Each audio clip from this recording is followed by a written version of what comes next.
Man, I'm looking at these EuroLeague standings right now. I can't believe what's happening. I can't believe 6-10. We're still essentially tied, and we don't know who's gonna be in the play-in, who's gonna have a guaranteed playoff spot.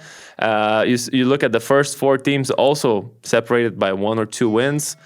The EuroLeague standings are telling us that it's going to be a crazy roller coaster until the end of the season, of the regular season, and we'll have perhaps some interesting playoff matchups. But why not, create our perfect scenario? Like it's too hard to predict Yeah. clear matchups. Yeah.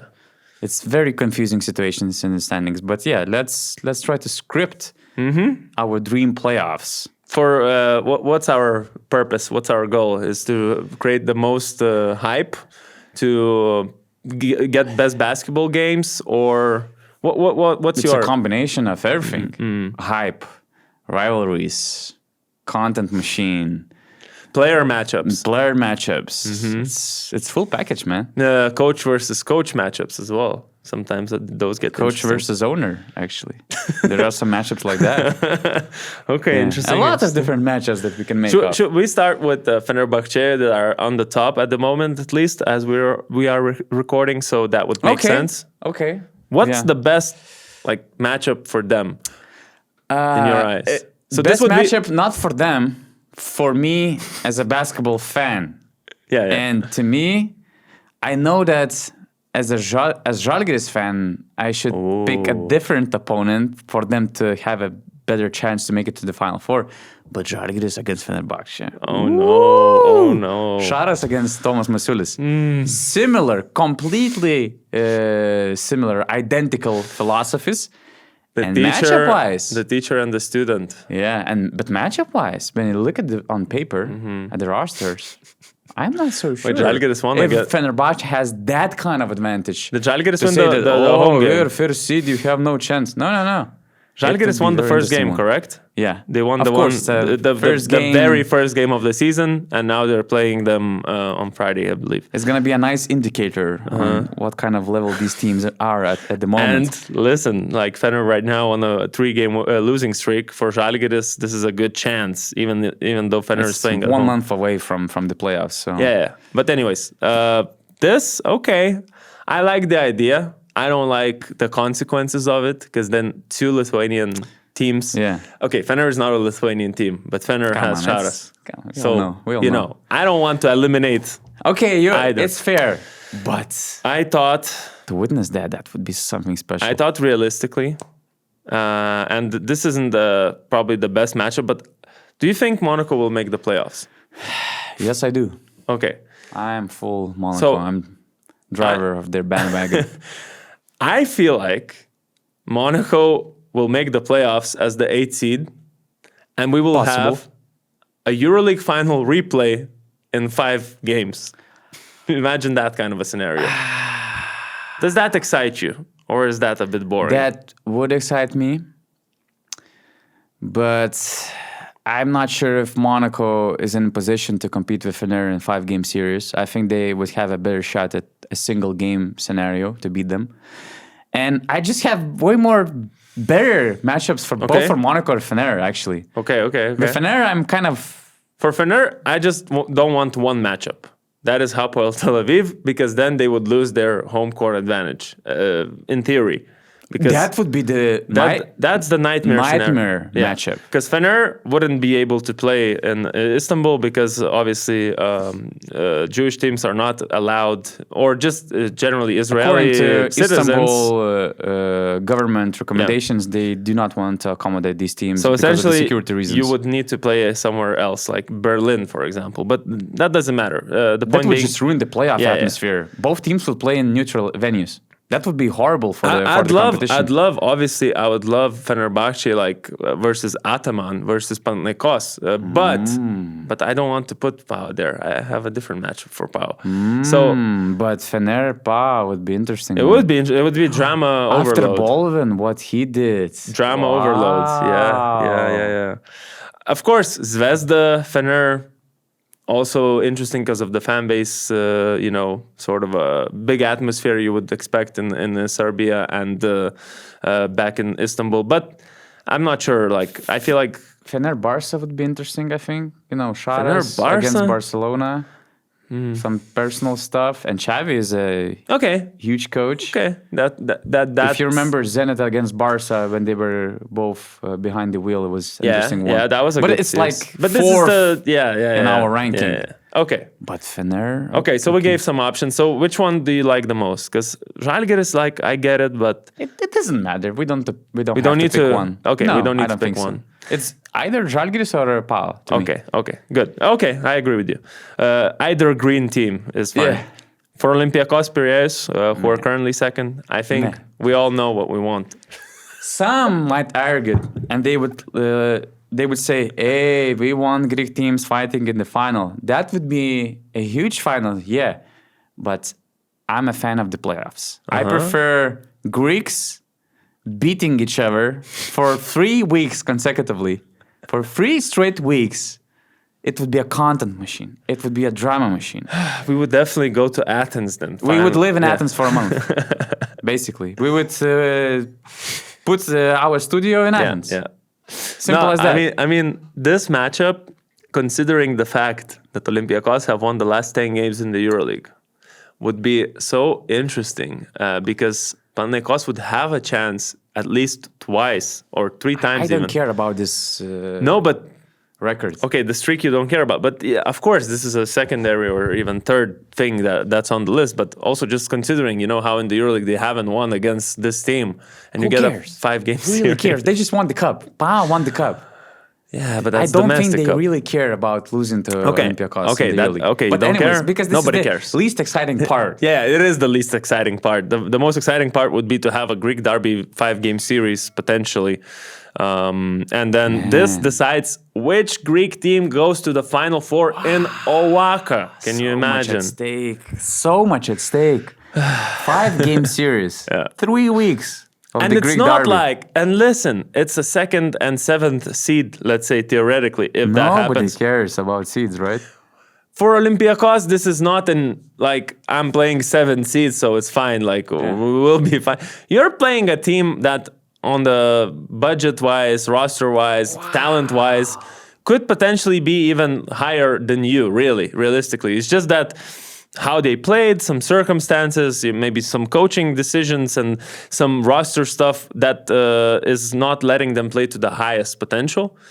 But you're playing probably the most talented team, the most talented team outside the top 3 teams, probably. Man. So, And if you fail to make it to the Final Four, so many heads would be like, yeah. both Varsokas and Ataman. If you lose the series, you're gone. Yeah. Simple as that. Yeah. My God. So this is definitely one that we can confirm is, I know, like, Greek fans, you'll probably say, please I want to don't. hear your opinion. Yeah. Like, do you prefer Final Four matchup between the Greek teams or the playoff series? Which one would be more like significant in the Greek basketball history? Like if it goes down as a playoff series or a Final Four semifinal or a final. Of course, final would be better. But I think they're gonna pick a Final Four matchup because otherwise Athens will be destroyed. For 3 weeks, they're gonna fight each other both on and off the field. But then, don't you think the same would happen in the Final Four? But it's gonna just be like only one weekend. One weekend of You destruction. can put security for 1 weekend. For 3 weeks, you have to bring all Greece security forces from the entire country. True. Basically. Okay, Real Which Madrid. is not funny. Which is not funny. Which is not funny. Real Madrid. I have a perfect matchup, and Barcelona? of course, Okay. why invent a wheel? You don't need to invent a bicycle, whatever they say. Simple as that. El Clasico, Real Madrid, Barcelona.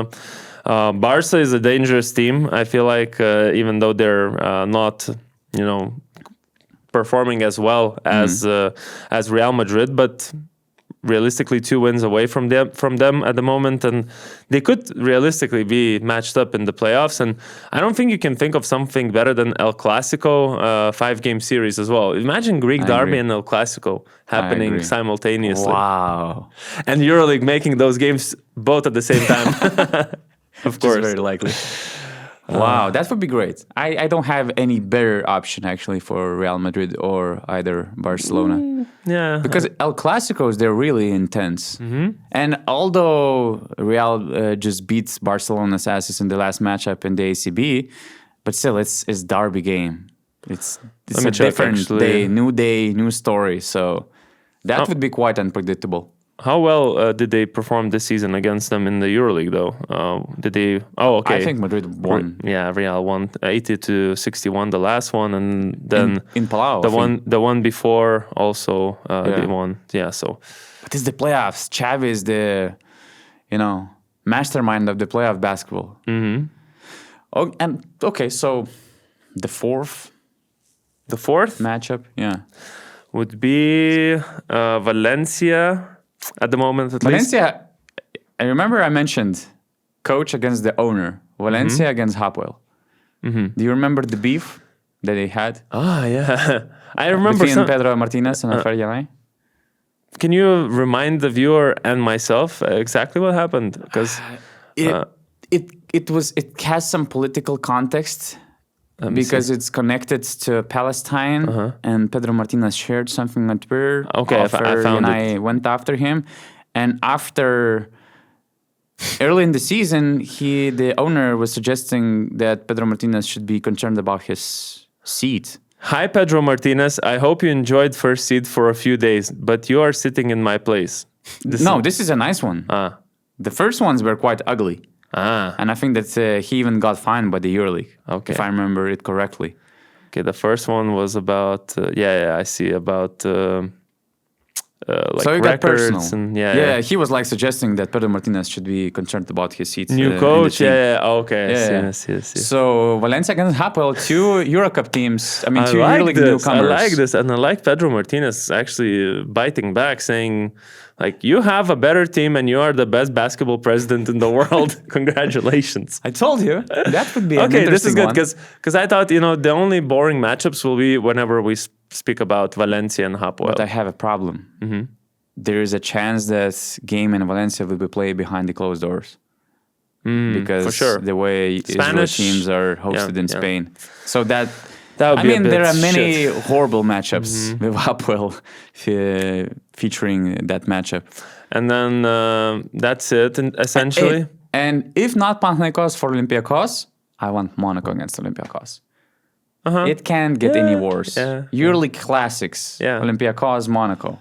Now it is a classic, actually, and it's the last chance to see that in those rosters that Monaco would have, because next season we all expect changes to happen. There could be some changes. And I would say we could now speak of our dream play-in matchups. So would you like to see Zvezda? Who would you like to see Zvezda actually in the play-in? Because first of all, I don't want to see Monaco having a home court advantage in the play-in. That just sucks. So I would prefer to see them playing away and, let's say, winning. I feel like Žalgiris Zvezda would be the best play-in matchup. Oh my God. Žalgiris Zvezda. You're a bad man. You're a bad man. In Belgrade probably would be crazier. But even in Kaunas, come on. This would be insane. One of the matchups, I imagine this would be insane. Also, Pau, if they're in this zone, who would they play? That would be interesting. I mean, Barca, Monaco, one of those two. But it doesn't sound too exciting. Pau and the plane would be wow. Yeah.